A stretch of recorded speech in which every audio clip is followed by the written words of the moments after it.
ಆತ್ಮೀಯ H16 news ಅರ್ಥಾತ್ ತಮಗೆ ಸ್ವಾಗತ. ನಾನು ನಿಮ್ಮವ MI ಅಥವಾ ಮಲ್ಲಪ್ಪ ಜೋತವರ. ಆತ್ಮೀಯರೇ, ಕೌಸರ್ಗಿ ಯಾರಿಗೂ ಗೊತ್ತಿಲ್ಲ, ಅದರಲ್ಲೂ ಮುಖ್ಯವಾಗಿ ತಾಲೂಕು ಆಗಬೇಕು ಅಂತೇಳಿ ಚಳಪಡಿಸ್ತಿರುವಂಥ ಅಲ್ಲಿ ಜನ.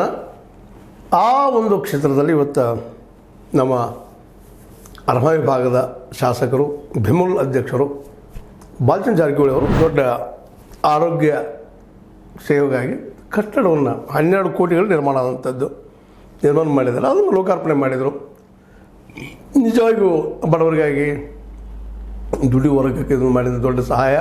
ಅದರಲ್ಲಿ ಎರಡು ಮಾತಿಲ್ಲ. ಇನ್ನು ಆದಷ್ಟು ಶೀಘ್ರ ಅಲ್ಲಿ ವೈದ್ಯರು, ಅಲ್ಲಿ ವಾತಾವರಣ, ನರ್ಸು ಎಲ್ಲ ಇನ್ನೂ ಬಂದರೆ ಇನ್ನೂ ಭಾಳ ಉತ್ತಮ, ಜಲ್ದಿ ಆಗ್ಬೋದು. ಯಾಕಂದ್ರೆ ಅವರಲ್ಲಿ ಒಂದು ದೃಢ ಸಂಕಲ್ಪ ನಾವು ನೋಡಿದ್ದೀವಿ ಈಗಾಗಲೇ ಹಲವು ಸಲ. ಶಾಲೆಗಳನ್ನು, ಸರ್ಕಾರಿ ಶಾಲೆಗಳನ್ನು ತಗೊಳ್ಳಿ ಆಗಿರ್ಬೋದು, ಅಥವಾ ಅಲ್ಲಿ ಆ ಭಾಗದ ಅನೇಕ ಶಿಕ್ಷಕರಿಗೆ ಅವರು ಸಹಾಯ ಸಹಕಾರ ಮಾಡಿದ್ದಾಗಿರ್ಬೋದು, ರೈತರ ಜೊತೆಗೆ ಅವರು ಹೋಗ್ತಿರುವಂಥ ಒಂದು ವಿಷಯಗಳನ್ನು ನೋಡಿದಾಗಿರ್ಬೋದು.